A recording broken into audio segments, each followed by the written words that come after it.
Should video games be considered literature? Hey, so guess what? I'm a teacher. The last unit I gave was on world mythology, and the task the students were assigned was to compare and contrast either two different myths or two different mythological characters. One of my students asked, "Miss, can I compare Achilles and Kratos?" I paused for a moment, and I bent down to their desk and I said, "Tell me why you should." This was an amazing moment as a teacher for me. The student had achieved my goal of understanding how a story, a poem written over 3,000 years ago, had influenced a video game published in 2018. I have had this question of, are video games literature, on my mind for several years now. After doing some research on this topic, I realized that video games are now making their way more into the field of academia, but to no one's surprise, it is a highly controversial issue. While video games are now being taken more seriously and seen as a medium worth looking critically at, they still seem to not belong under the umbrella of the word literature. While I was in college, there was a lot of buzz around this term, visual literacy. This term is typically used in conjunction with graphic novels and comic books, etc. But I always wondered, what about video games? So let's break down these two terms, literature and visual literacy. The Merriam-Webster's dictionary defines literature in several different ways. The one I'm going to use for this purpose, however, is writings having excellence of form or expression in expressing ideas of permanent or universal interest. Well, geez, I can think of several video games just off the top of my head that fit that definition to a T. Permanent and universal interest being the key terms here. Firewatch, Gone Home, and even fantastical games such as the Persona and Silent Hill series are just a few. Firewatch is a game about a man who takes a job away from his home and wife who is experiencing early onset dementia. It explores the way we deal with relationships in harsh life circumstances, revealing that no matter our choices, no matter how hard we try to escape, we must eventually confront our beasts. There's no escaping the circumstances we are in, but there is a way to try to fix our mistakes. Gone Home is particularly interesting as it explores two themes through its gameplay and two major characters.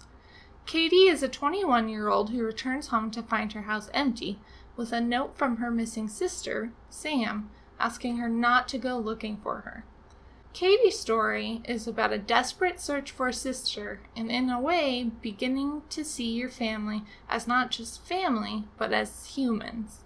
What's beautiful about the game is that Katie, and subsequently you, the player, get to follow Sam's coming-of-age story as she falls in love and comes to terms with her sexuality as it is happening to Sam through a series of notes and clues you find throughout the house. The Persona series is what I see as a classic young adult fiction format. This warrants its own video, which I promise you is coming. Kids versus adults, finding the strength in friendship, balancing the challenges life throws at you as an adolescent, but also finding time to still try to be a kid. Plus some weird monsters. Silent Hill is a grotesque psychological horror series that examines the negative parts of the human psyche through its distorted world and horrifying monsters, such as fear, grief, loss, and in Two's case, sexual frustration. I don't know about you guys, but these all seem to be expressing ideas of permanent and universal interest to me. They may not be in a traditional written down form, but they were written and just presented in a non-traditional format. Visual literacy is defined as the ability to recognize and understand ideas conveyed through visible actions or images, such as pictures. So basically, critically looking at a piece of visual art and deriving some kind of meaning from it. This is huge in film and TV and studied very closely in any kind of visual art discourse. Color and light is used to express meaning in multiple ways. Though meanings may differ depending on your culture, color can convey tone, character traits, the mood, etc. But there's more to visual literacy than just reading red means bad, blue means good.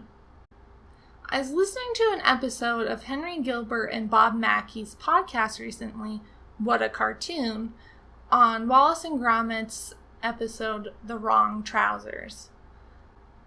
They discussed several brilliant aspects of the short film, but one that really stood out was the concept that the short could be just as effective with no dialogue, as all the information needed to understand the characters, the plot, etc. could be ascertained by the visuals alone, one of these visuals being the dog Gromit's incredibly expressive face. You get all of these things in video games, from the bright bouncy colors in Breath of the Wild, the blanket of gray over Inside, the character movements in Silent Hill, to even the awakening of a character's persona, convey important information about the game without any dialogue. Watching Makoto's transformation with no dialogue or even context gives me enough information to understand what kind of character she is and what her conflict is about. So, should we consider video games literature? Yes. There's so many pieces that I haven't even touched regarding the immersiveness, the psychological aspect, the kinesthetic piece, etc., etc. But I believe that there should be little to no doubt that video games are a form of literature. Teachers talk all the time about drawing real-life connections to the curriculum. Well, in a world where 2/3 of American households play video games, bringing them into the classroom seems like a no-brainer. Being able to read these ideas that I've described in a video game is a form of very high-level thinking, something that we really push for our students. So, if we're okay with our students reading a No Fear Shakespeare book, then shouldn't we be okay with our students playing a Fear No More Homer video game? Hey everybody, thanks for watching my video. I hope you got something out of it, especially if you're a student or an educator. If you have any other ideas for videos regarding pop culture in general, please let me know in the comments below, and I'd love to hear anything else you have to say about this video. Thanks, bye!